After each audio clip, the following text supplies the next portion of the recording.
J'arrive à la mairie d'Autis où je vais rencontrer le maire Bernard Corneille qui va nous donner sa dernière interview puisqu'il quitte son poste de maire à la fin décembre. Bernard Corneille, bonjour. Aujourd'hui, on est là pour une interview dont je n'ai pas envie parce que c'est notre dernière. Tu as la parole. Hélène, bonjour déjà. On se connaît depuis un peu de temps. Et moi aussi, ça me touche ce que je vais dire. J'ai décidé de passer la main, d'arrêter mon mandat à mi-mandat. La mi-mandat, c'était au mois de mai-juin.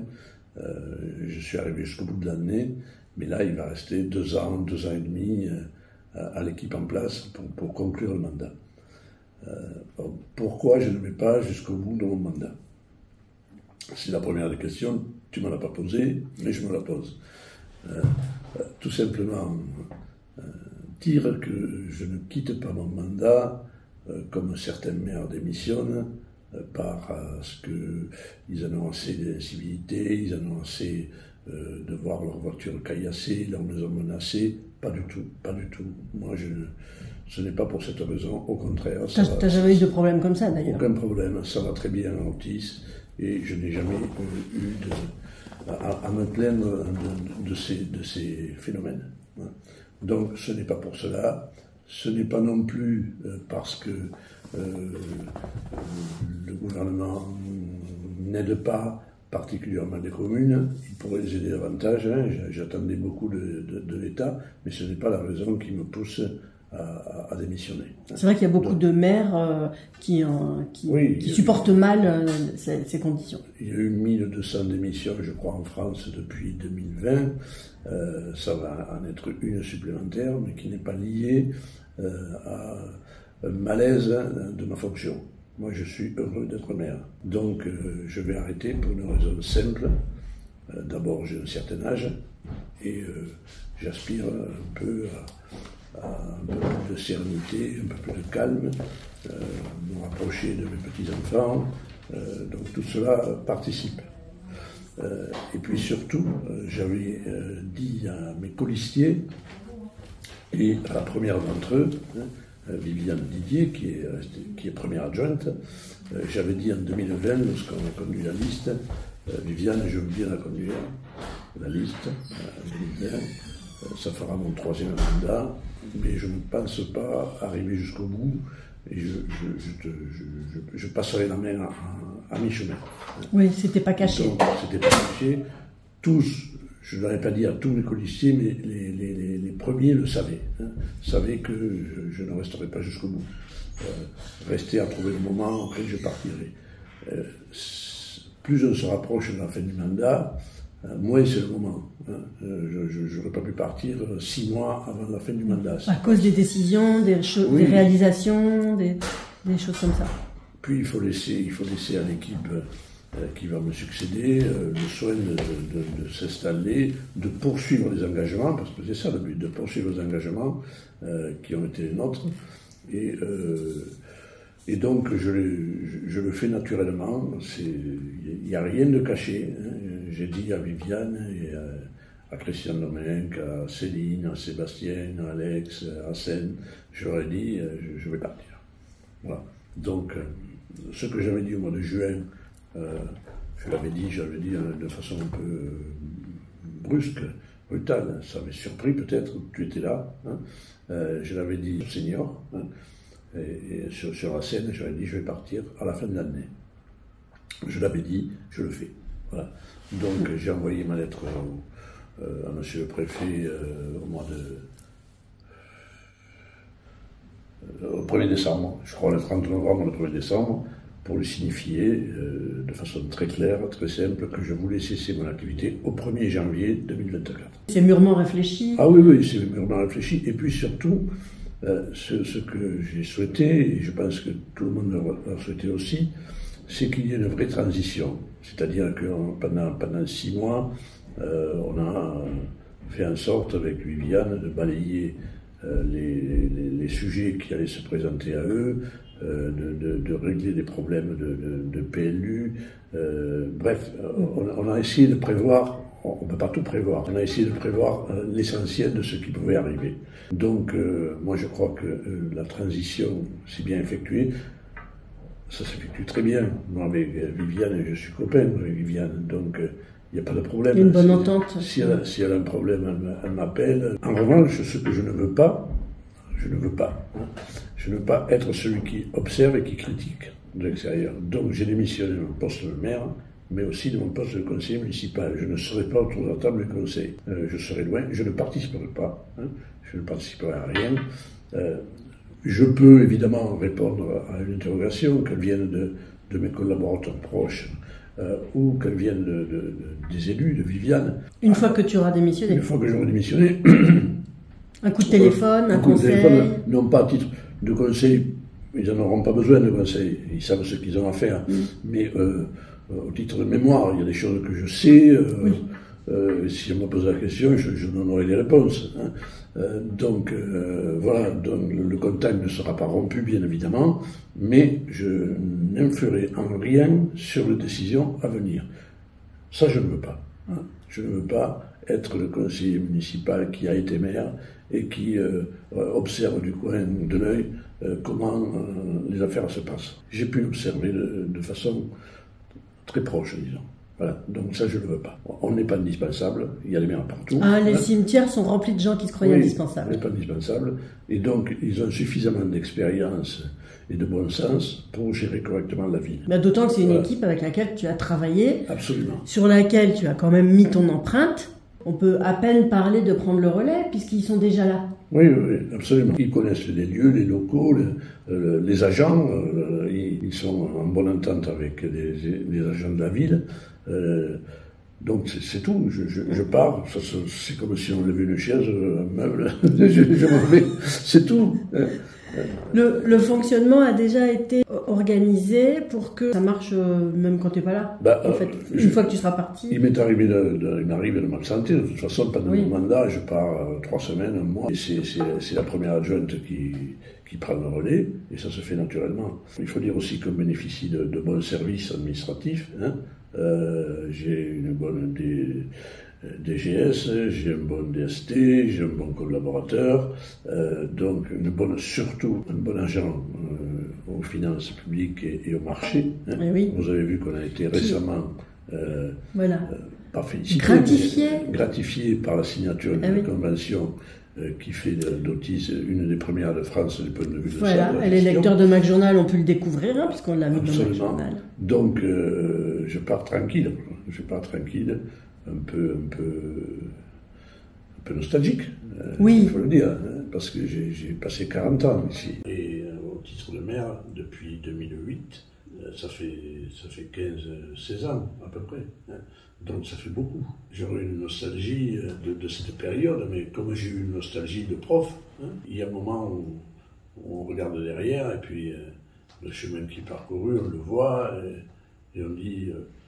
C'était parfois un peu pénible, mais c'était surtout très enrichissant. Et puis j'ai connu des gens, et surtout j'ai connu les gens d'Otis. Les gens d'Otis avec qui j'ai été heureux.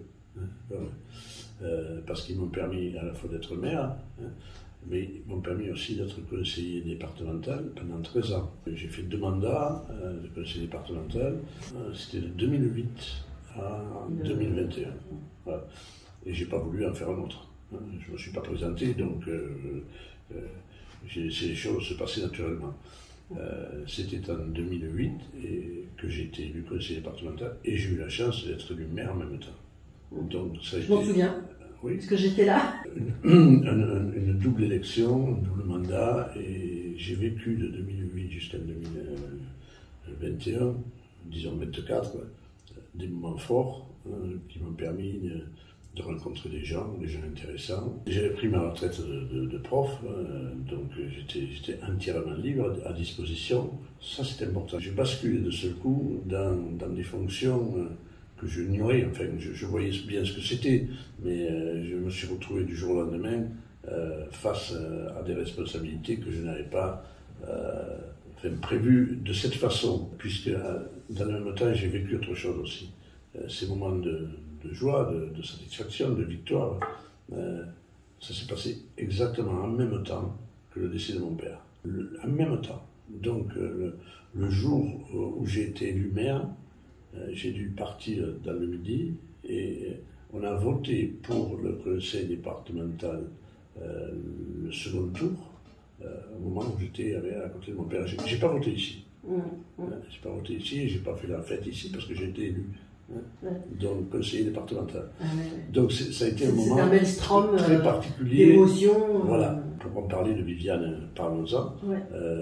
Bon, je souhaite que ce soit elle qui devienne le maire. D'abord, c'est une femme. Et moi, ça me fait plaisir. Que ce soit une femme qui me succède. Elle s'entend très bien avec tout le monde. Elle est douce et gentille, elle a une expérience. Elle est pondérée. Oui, une expérience d'assistante sociale chef. Elle était chef d'assistante sociale dans le département voisin. Et elle est à la retraite. C'est pour ça ce que je voulais dire. Donc elle est entièrement disponible. Elle est à la retraite depuis quand? Ça fait 1 an et demi, 2 ans. Oui, c'est ça, c'est assez récent. C'est récent. Un peu comme moi, quand j'étais prof et que je suis devenu maire, ça faisait 1 an.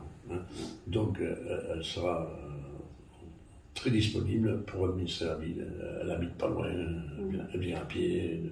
Et Dieu sait s'il y a besoin de disponibilité, parce qu'être maire, c'est pas facile malgré tout. Même si on y trouve des joies, il faut mettre beaucoup le nez dans les dossiers. Oui, les administrés ne le voient pas toujours, certains le savent, certains le comprennent, mais quand on voit le maire à l'extérieur qui vient parce qu'il y a une fête, oui, mais c'est bien, bon, et ça passe bien, c'est bien. C'est de la présentation. Mais c'est loin d'être que ça. Il y a des moments où il y a des réunions à droite, à gauche, il faut se déplacer, et puis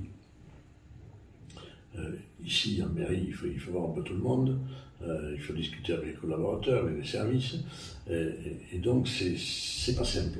Elle est jeune. Oui.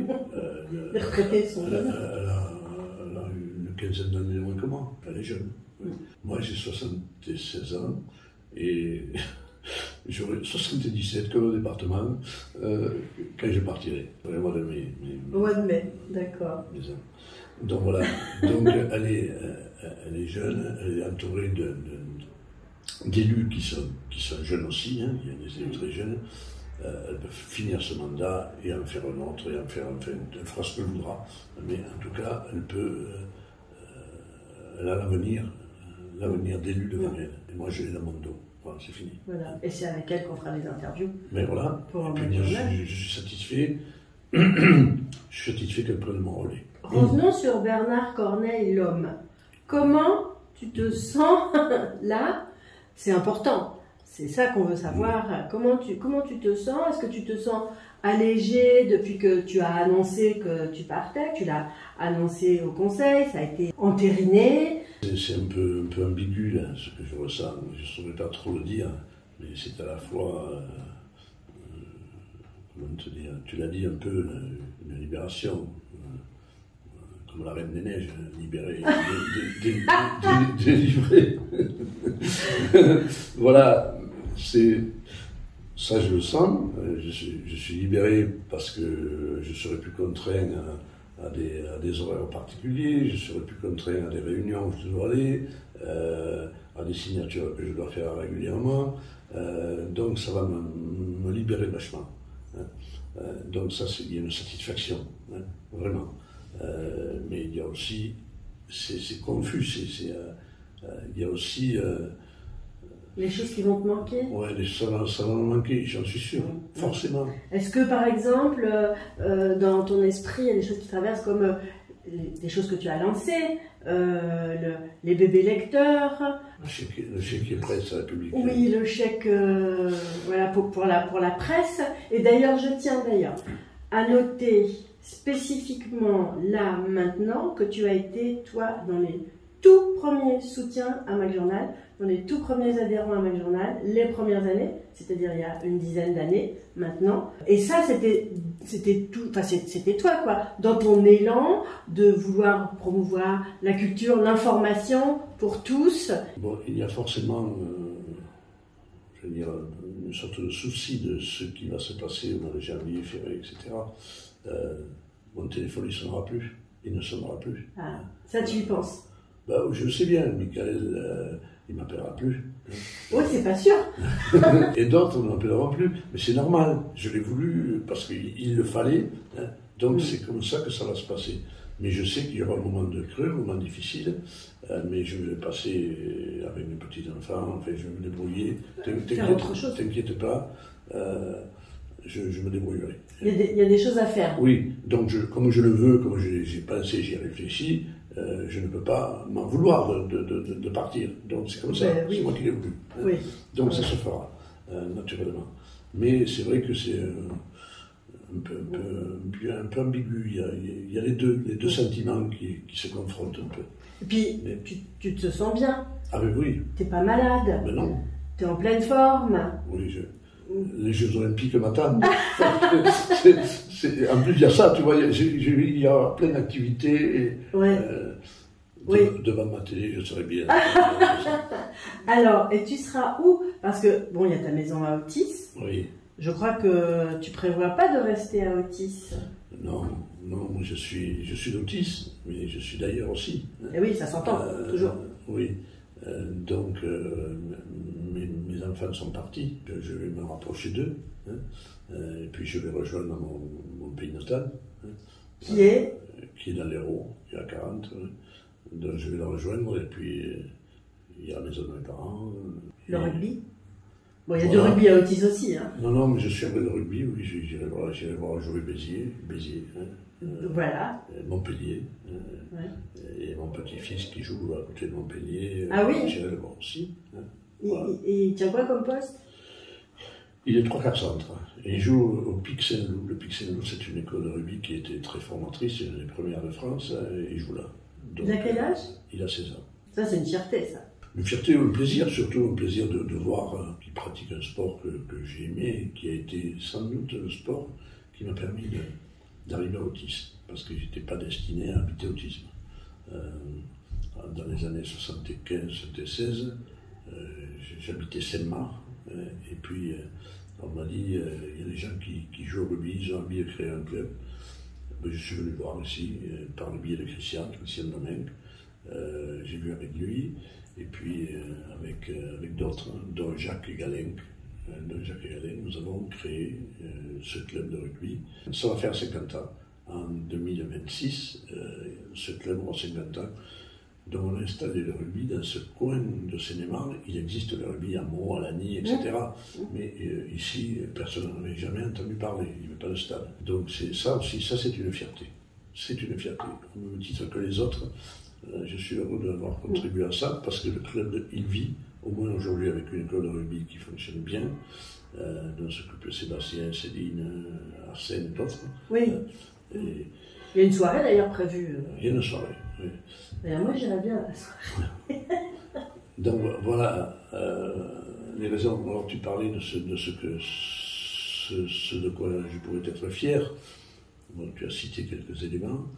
Oui, mais il y a des choses qu'on a mis en place qui existaient ailleurs sous une autre forme. Enfin, je ne sais pas, mais enfin, le verger des bébés, ça me plaît beaucoup. C'est-à-dire, à chaque naissance d'enfant, il y a un arbre qui est planté, et ça permet d'intégrer les nouveaux habitants, les jeunes qui arrivent ici, et qui se sentent admis, aimés par ceux qui sont là. Puis, le salon des bébés lecteurs, ça existait nulle part. Hein. Donc, c'était familiariser l'enfant avec l'objet livre. On a fait de beaux salons du bébé et des jeunes lecteurs, on a étendu à des plus grands. Ça a marché chaque fois. Et ça aussi, c'est une vraie fierté. C'est ce souci qu'on a eu tous de faire vivre la lecture pour le plus jeune âge. Puis, une des grandes satisfactions, ça a été l'arrivée de médecins ici. Parce qu'on avait 3 médecins généralistes qui étaient ensemble depuis toujours dans la même rue et qui sont partis en même temps. On s'est retrouvés sans médecin. Et les coups de téléphone arrivaient à la mairie, les gens étaient malades, ils avaient plus de médecin, ils pensaient que je l'étais presque, on m'appelait, il n'y avait plus de médecin. Donc il fallait trouver des solutions. On en a trouvé une grâce à monsieur qui est hélas décédé, monsieur Malou, qui était infirmier, qui habitait Autis, et qui connaissait un médecin, des médecins, et il m'a dit, il y en a 2 qui pourraient venir. Mais il a fallu trouver un lieu. Et ce lieu, on l'a mis à disposition dans l'ancienne mairie. On a fait un cabinet, on a mis de l'argent dessus. Et puis on leur a loué les locaux. Ils étaient 2. Ils sont 2 aujourd'hui, il y en a un qui a changé. Et il y a eu un cabinet d'infirmières aussi qui s'était mis là. Ça nous avait coûté quand même. Et on leur a loué. Mais on leur a loué pas cher, c'est 100 € je crois par mois, c'est que dalle. Donc on a fait arriver 2 médecins. Et puis, alors ça a été extraordinaire aussi, ce sont les kinésithérapeutes, M. Charlot et M. Legoubet, qui sont venus me voir un jour et m'ont dit on veut partir de la Moronnais parce que le cabinet, il y a des escaliers qu'il faut monter, on ne peut pas, on voudrait avoir des locaux en rez-de-chaussée. Et ils m'ont dit si vous pouviez nous vendre quelque chose, donc on a bien réfléchi. Et puis j'aurais vendu 1 €, j'aurais vendu un terrain à 1 €. Symbolique. Mais en disant kiné, oui, mais il faudrait qu'il y ait des locaux pour les généralistes. Donc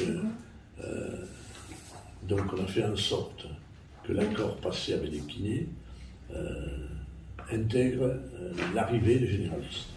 J'avais pu prendre contact avec des médecins qui étaient passés par le conseil général, c'est un peu compliqué tout ça, et j'ai pris contact avec elles, et elles sont venues, je les ai reçues ici même, et elles ont accepté. Donc ce qui s'est fait, 2 médecins dans des locaux municipaux avec un loyer à 100 € et 2 médecins avec les kinés, il leur fait payer un loyer, mais le terrain a été donné quasiment 1 € pour que ça puisse se faire. Donc ça, c'est, quand je dis, c'est une grande satisfaction parce que il n'y avait plus de médecin. Le téléphone sonnait régulièrement, on me disait comment on fait quand on est malade, comment on fait. Et il ne sonne plus, enfin, on ne nous demande plus. Je ne dis pas qu'il n'y a pas de problème, il y a toujours des problèmes de désertification médicale. Mais en tout cas, là, à Autis, il y en a moins. Il y en a moins. Maintenant, il peut y en avoir demain, parce qu'il va y avoir une arrivée de quelques habitants de plus. Ils vont chercher un médecin à proximité. Et les médecins sont pleins. On a eu un changement aussi, ça je suis très satisfait aussi. Il y a un médecin proche des kinés qui est parti au bout de 2 ans, mais on l'a remplacé immédiatement par un médecin qui venait d'être médecin, qui venait de finir. Un jeune, ouais. Oui, et qui habite Autis. Et en plus, il se trouve que l'épouse de l'ancien directeur technique de la mairie. Il se trouve que c'est comme ça. C'est une famille Autis. C'est une grande famille. C'est vrai, c'est une grande famille. Où qu'on regarde, on voit des liens très étroits entre les gens. La librairie, la librairie elle a fermé ses portes. Personne n'en voulait. Si on en voulait pour faire autre chose qu'une librairie, pour faire un kebab, pour faire ceci, pour faire cela. Moi j'ai dit la librairie, il faut qu'elle reste là, parce que la librairie, à côté de la boulangerie, à côté de la pharmacie, ça a le rôle un peu de locomotive. On vient acheter son journal, encore qu'on l'achète de moins en moins, tu le sais. Le journal est gratuit. Oui, on vient jouer, on a son magazine télé, enfin bref. Et on a proposé de racheter le fonds de commerce. Puisqu'il n'y avait pas de candidats, il y avait des candidats pour autre chose, mais on a racheté le fonds de commerce et on y a installé une gérante. Oui, je me souviens, on a dit aussi. Et aujourd'hui, c'est toujours le cas, c'est encore une gérante qui tient cela, ça fonctionne. Bon, il y a ça, puis enfin, il y a tout ce qu'on a fait, les liaisons douces aussi, oui, ça c'était notre l'envie de faire. Je ne pourrais pas tout dire. Non, bien sûr, on ne va pas faire la liste très. La résidence de Joséphine Becker, le gymnase de Côte-Besson, enfin bref. Tu vois, ce sont des femmes aussi. Oui, mais c'est absolument, il faut arriver à rétablir un équilibre. C'est pour ça que je te disais que Viviane, c'était une femme que ça me convenait. Et ça conviendra aussi aux Autissois. Ce qui préside, si tu veux, à tous ces choix et à toutes ces orientations, ce sont des valeurs. Et ces valeurs, sont un peu miennes quand même, mais j'ai souhaité les faire partager depuis toujours. Et l'équipe qu'on a constituée doit en être porteur de ces valeurs. C'est des valeurs d'humanisme, de partage, d'attention portée aux autres, notamment aux plus faibles, des valeurs de laïcité. La laïcité, c'est un point très fort dans mon attachement à l'action publique. Pas laïcard, laïque. Mais d'ailleurs, tu étais prof dans l'enseignement public. Absolument, l'école publique plus que tout. Chacun doit être libre de croire, ou libre de ne pas croire à ce qu'il pense. Aragon disait ceux qui croyaient au ciel et ceux qui ne croyaient pas, bon, il accepte les deux. Voilà. On est tranquille quand on est laïque et qu'on permet à chacun d'exercer sa religion comme il l'entend, en respectant des règles nationales, des règles établies. Moi, je suis attentif à ce que dit la loi de 1905. Il n'est pas forcément nécessaire de revisiter l'idée de laïcité. Elle existe telle qu'elle est formulée, et si on la respecte tous, ça marchera bien. Maintenant, on voit bien que c'est pas facile à certains de la respecter. Je veux que cette équipe-là, et celle qui viendra les années qui vont suivre, parce qu'il y aura des élections pendant longtemps, cette idée qui a été portée depuis 1977 à Otis, donc ça fait longtemps. On disait c'est la gauche. Parce que 1977, ça correspond à quoi? Ça correspond à la première fois que la liste que je vais appeler Otis pour tous. Je l'appelle comme ça. Oui, qui ne s'appelait pas comme ça à l'époque, mais... C'était une liste d'union de la gauche. Voilà. C'était avec Alain Romandel, qui était conduite par lui. Oui. A pris la ville à ce moment-là. Elle a pris la ville juste après l'arrivée d'une nouvelle Otis. Ce que j'appelle un nouvel Otis, c'est l'Otis pavillonnaire, qui est né à la fin des années 60, début des années 70, et qui a fait naître une petite ville autour d'un micro-village. Il y avait 300 habitants. Et on est devenu une ville plus importante d'entrée, d'un coup. Il y a eu 4 grands quartiers, et puis petit à petit, ça se sont ajoutés d'autres. Et aujourd'hui, on est à 6800 habitants à peu près. On va être dépassé les 7000 avec l'arrivée du nouveau quartier Jean de la Fontaine. On sera à 7004, 7005. Et il faut savoir que du point de vue des élèves, c'est ça le baromètre pour moi. Du point de vue des élèves, on va absorber tous les élèves qui arrivent, puisque en 1980, il y avait 1200 élèves. Aujourd'hui, il y en a 800. Maternelle et primaire. Ça veut dire qu'Otis était une ville très jeune. Les gens qui avaient accédé à la propriété à l'époque avaient une trentaine d'années. Ils étaient très jeunes, ils avaient des enfants. Et à l'époque, on avait beaucoup plus d'enfants qu'on en a aujourd'hui. Aujourd'hui, les familles, un enfant, c'est le plus fréquent. Donc, on est passé de 1200 et sensiblement, on est arrivé à 800 aujourd'hui. Ça veut dire que lorsque vont arriver de nouveaux habitants, ils pourront être accueillis dans les écoles. Il y a des salles libres, pareil. Et il y a besoin de ce rajeunissement de population aussi, d'un apport et d'un rajeunissement. Oui, c'est pour ça que je m'en vais. C'était pas ce que je voulais dire. Non, voilà. Donc, non, moi je suis satisfait de tout ça. J'espère laisser Otis en bon état. Je crois que rien que la dernière reconnaissance par la direction des finances, ça, c'est une vraie marque du fait que Otis est en bonne forme. Dire les finances, c'est quand même parlant. C'est un peu à ça qu'on juge. Ça ne veut pas dire que Otis est riche. Ah non, non. Et loin de là, je vais te dire un truc, c'est que cette ville n'est pas une ville riche pour la bonne et simple raison qu'on n'a pas de zone de commerce, artisanale.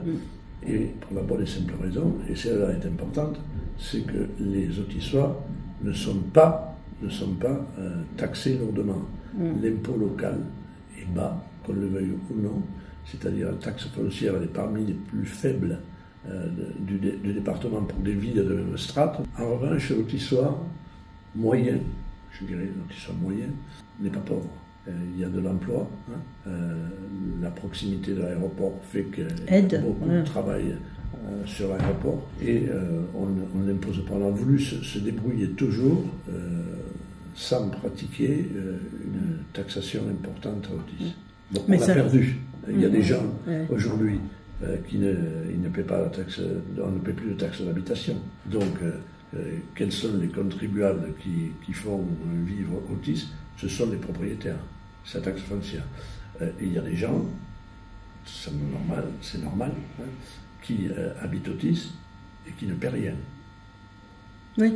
Et puisqu'ils ne paient pas la taxe d'habitation. Oui, bien sûr, oui. Donc, ils sont locataires. C'est supporté par, ils sont locataires. Voilà. C'est supporté par les propriétaires fonciers. Mais ça, c'est partout, hein. C'est partout. C'est partout. Oui, bien sûr que c'est partout. Mais c'est vrai que Otis, sous tes mandats, a toujours eu une gestion sociale. Oui, le goût du partage, du soutien apporté aux autres, ça c'est très important. On va avoir des dépenses notamment parce qu'on a mis en place un gros projet, c'est transformer la ferme du centre-ville qui tomberait en ruine. On va la transformer et d'y faire à la fois un centre loisir, à la fois une école, une restauration scolaire. Donc on ne peut pas tout faire d'un coup, puisque l'école, on n'en a pas encore besoin. On va faire le centre loisir, ce qui nous permettra de dégager les autres et de rassembler des agents qui vont s'occuper des tout-petits. Parce qu'il y a quand même aussi une chose dont je suis fier et je ne saurais l'oublier, c'est l'attention portée aux plus petits. L'éducation, c'est ce que moi j'ai toujours voulu privilégier. L'éducation des plus jeunes, ce qui nous a valu le titre de Ville amie des enfants, décerné par l'UNICEF, et ça aussi je suis fier de ça.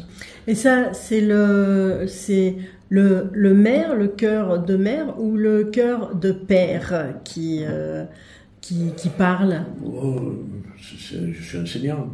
Je suis enseignant avant d'être maire. Le cœur de prof. Oui. Donc, je pense que l'éducation, c'est essentiel. Et s'il y a des choses qui ne vont pas bien aujourd'hui en France, c'est parce que l'éducation va mal. Et aujourd'hui, moi je vois que l'éducation, mais enfin, on le voit tous, on a des résultats catastrophiques. Le baromètre PISA là, qui nous classe, je ne sais plus, à 25e place, 26e, un troisième place en mathématiques. Pour l'apprentissage des mathématiques, donc quand même. Hein. Donc, moi, c'est la France. Oui.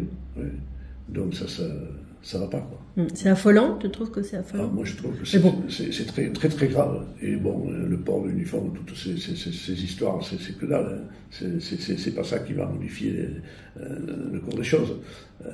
C'est la formation des maîtres, c'est des règles précises, c'est des programmes qui ne soient pas des programmes démentiels. On faisait tout, frère, au prof. Tout. Hein. Il fallait qu'il enseigne l'histoire, mais en même temps, il fallait qu'il enseigne ceci, il fallait qu'il enseigne cela. Il s'y perd des programmes. L'anglais, la musique. Oui, des programmes qui changent à tout moment. On ne sait plus où on est. On les fait tourner en bourrique. Non, ça va mal. Donc, ce qu'on a essayé de faire à la place où nous sommes, c'est faire en sorte que l'élève à autisme, au moins, pour ceux qui nous concernent, ça marche bien. C'est-à-dire école laïque, gratuite et obligatoire. La laïcité, on le veut. J'aimerais faire un passage sur ta vie politique. Où est-ce que tu en es maintenant? Quel regard tu as? Comment ça s'est passé pour toi? On connaît un peu ton parcours avec ton appartenance qui a été longue, mais provisoire quand même au Parti Socialiste. Bon, mon père était un élu local. Il était maire adjoint dans un petit village. Et il était socialiste. Voilà. Comme tout le monde l'était dans le coin. Dans l'Hérault. Oui. Il y avait des députés, des sénateurs socialistes, des conseillers généraux socialistes. Voilà. Bref, il était socialiste. Donc j'ai baigné là-dedans, bien qu'il n'ait pas parlé beaucoup de politique nationale. Bon, à l'époque, c'était... Vous en parliez à la maison? Oui, un peu de Gaulle, enfin, on parlait un peu de ça, mais... puis je suis allé en fac. En fac, j'ai vécu mes 68 plutôt en observateur qu'en acteur. Hein. J'ai observé. T'as pas été balancé des pavés? Non, j'étais à Montpellier, j'écoutais des réunions dans les amphis, mais j'ai pas participé vraiment, pas du tout. Puis après, quand je suis venu ici, dans le coin, c'était avant 80, il y avait les années Giscard. Bon, ça ne me convenait pas du tout. Et puis j'ai vu la montée de l'Union de la gauche avec Mitterrand. Et puis j'ai milité ici en venant. Avec quelques-uns, on a milité pour l'élection de Mitterrand. Donc là, tu adhérais au Parti Socialiste? J'ai adhéré au Parti Socialiste. Mitterrand a vécu le mandat de Mitterrand. Puis en 91-92, et j'étais au Parti Socialiste et j'étais au CRS, c'est-à-dire la partie à gauche. Et puis en 91-92, j'ai dit ça suffit, ça ne me plaît pas comment c'est fait, donc je l'ai quitté. Je l'ai quitté, et puis j'ai suivi... Et pourquoi ça ne te plaisait pas? Bon, ça ne me plaisait pas parce que c'était... Enfin, les orientations qui étaient prises n'étaient pas assez sociales pour moi. Et j'ai suivi plutôt chevènement. Puis il y avait... Et chevènement, on avait monté un mouvement qui s'appelait le Mouvement des Citoyens. J'étais bien là. J'étais bien, ça allait bien. Ça a duré quelques années, puis chevènement, qui s'était présenté... à la présidentielle. Puis il a arrêté. Il a dissous le mouvement, et donc j'en suis parti. Forcément, il n'existait plus le mouvement. J'en suis parti, et puis j'étais nulle part. Puis j'ai entendu un jour Mélenchon, qui avait créé un parti qui s'appelait le Parti de gauche. Je me suis rapproché d'eux, j'ai adhéré, je ne suis pas resté longtemps, je suis resté 6 mois. Ah oui, en effet. Non, ça ne me convenait pas, la façon dont ça se passait ne me plaisait pas du tout. Donc je l'ai quitté. Quand on n'est pas bien quelque part, on s'en va. Pas comme pour la mairie d'Autis. Non, je l'ai quitté, et puis après j'écoutais quand même ce que disait Mélenchon, ça me convenait assez, du point de vue écologique, du point de vue social, du point de vue partage, ça m'allait. Ce qui fait que j'ai voté sans adhérer à quelque parti que ce soit. J'ai voté Mélenchon au présidentiel, puis après j'ai voté Macron au premier tour, pas ce coup-ci mais le coup avant. Par défaut? Ah oui, c'est pour éviter le Front National. Mais tu n'es pas macroniste? Pas du tout. Donc j'ai voté Macron au deuxième tour. Lors de sa première candidature de Macron, j'ai voté pour lui après. Et puis la dernière, pareil, j'ai voté Mélenchon. Et dans un premier temps? Et au second tour, j'ai voté blanc. Donc j'ai laissé les choses se faire. Voilà mon parcours. Donc je suis parti, j'étais socialiste, aujourd'hui j'observe. Voilà. Pas facile aujourd'hui. J'observe et puis rien ne me convient. Et je pense que comme beaucoup qui ont fait mon choix et qui sont déçus. Oui, déçus. De Macron, bien sûr, je ne m'attendais pas à autre chose. Des personnalités, mais du système aussi. Oui. Puis je vois l'évolution qui se fait, l'évolution de la société. Il suffit de regarder à l'étranger aussi ce qui se passe. Et je suis déçu, un peu inquiet de ce qui pourrait arriver. Voilà. Comme quoi, par exemple? Tu vois bien ce qui se passe. On se réunit régulièrement au pied de cet escalier de la mairie, là, pour mettre des bougies devant des photos de personnes qui se sont fait assassiner, des attentats islamistes. Et on voit bien qu'il y a une rupture de cette société. La loi sur l'immigration, on voit bien ce qui se passe. C'est très compliqué, je l'entends, mais il n'empêche que ça fracture plus encore notre société. Et que, avec ce qui se passe ailleurs, Israël, Palestine, ça a un retentissement chez nous. Et ça m'inquiète comme ça inquiète tout le monde. Donc je ne suis pas original de ce point de vue et je ne tiens pas à l'être d'ailleurs. Tu as souvent dit que tu te sentais proche d'un personnage comme Jean-François Copé. Oui. de l'homme, oui. de Oui, sa manière de gérer les choses. Ça paraît paradoxal tout ce que je viens de dire, mais parce que Jean-François Copé c'est un homme de droite, évidemment. Et moi je suis un homme de gauche, ça je revendique. Mais pourquoi Jean-François Copé? Parce que j'ai eu l'occasion de le côtoyer, de voir quelles étaient ses intentions affichées en tout cas. Il est un ardent défenseur de notre territoire, c'est-à-dire et du département de la Seine-et-Marne et du Nord Seine-et-Marne. Il a de très bonnes idées s'agissant de cela. J'ai été son premier soutien, je suis un de ses premiers soutiens, j'imagine, pour que on puisse avoir une intercommunalité, mais c'est foutu, c'est foutu. Pour l'instant, une intercommunalité strictement Seine-et-Marnaise. On est Seine-et-Marnais. Moi, je suis Seine-et-Marnais. Je suis de l'Hérault, certes, mais en arrivant ici, je suis devenu Seine-et-Marnais. J'ai habité à Mont au début. Et donc, je souhaite que cette région, qui est une région extraordinaire, la proximité de l'aéroport de Paris, ça existe nulle part ailleurs. Donc, il faut absolument en tirer les bénéfices pour notre secteur, pour notre région, pour l'emploi, pour le bien vivre, en évitant quand même que les gens soient sous les avions, qu'ils entendent du bruit. Donc il y a tout quelque chose à imaginer, et Jean-François Copé, de ce point de vue, me paraît le meilleur pour le faire. C'est pour ça que je suis ami. C'est un grand mot, mais j'apprécie ce qu'il a fait, comme j'apprécie ce que fait Jean-François Parisgi. Voilà. Donc, pour le département. Pour le département. Après, les orientations politiques, ceci, cela, non, ça me convient pas. C'est pas les mêmes, puisqu'il est de droite, moi je suis plutôt de gauche. Donc, mais c'est un vrai Seine-et-Marnais attaché à sa ville et qui a une vision d'ensemble sur le pays. Et comme quoi, c'est pas incompatible. Les visions ne sont pas incompatibles. Non, c'est vraiment quelqu'un qui a beaucoup fait pour le secteur. Et par tout l'intermédiaire, je le remercie d'avoir fait. Et de continuer à le faire, surtout.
Merci à tous pour votre présence pour cette soirée à l'honneur de Bernard. C'est pour ça que Bernard est resté en bas pour le moment. Comme vous le savez, Bernard a décidé de prendre sa retraite de ses fonctions d'élu. Bernard, tu es entouré ici ce soir de ta famille, tes amis, des soutiens de notre équipe Autisme pour tous et également de notre sénateur Vincent Leblé. Et oui, on n'allait pas te laisser partir comme ça. Alors ce soir, on souhaite te remercier pour ces 40 années passées au service d'Autisme avec l'équipe d'Autisme pour tous. Ce soir, ça va être ta soirée, Bernard. On va s'occuper de tout. Nous t'avons réservé quelques surprises. Au nom de toute l'équipe Autisme pour tous, merci pour tout, Bernard. Quelques personnes ont souhaité prendre la parole. Je t'invite tout d'abord à regarder l'écran. Monsieur Parisgi, président du département, a souhaité t'adresser un petit message. Mon cher maire, c'est un choix vraiment réfléchi qui est le tien de quitter les Seine-et-Marne pour rejoindre la terre natale, la région de Béziers. Simplement te dire que tu vas nous manquer, tu vas manquer à la Seine-et-Marne, car tu es quand même une figure. Te dire qu'à titre personnel, tu vas me manquer, car les échanges qu'on a toujours eus ont toujours été des échanges amicaux et surtout fructueux.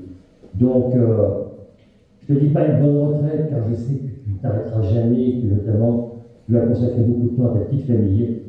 Je te dis, j'espère à bientôt, et on se souviendra longtemps de toi, Bernard. Merci, à bientôt. Amitié, je t'embrasse.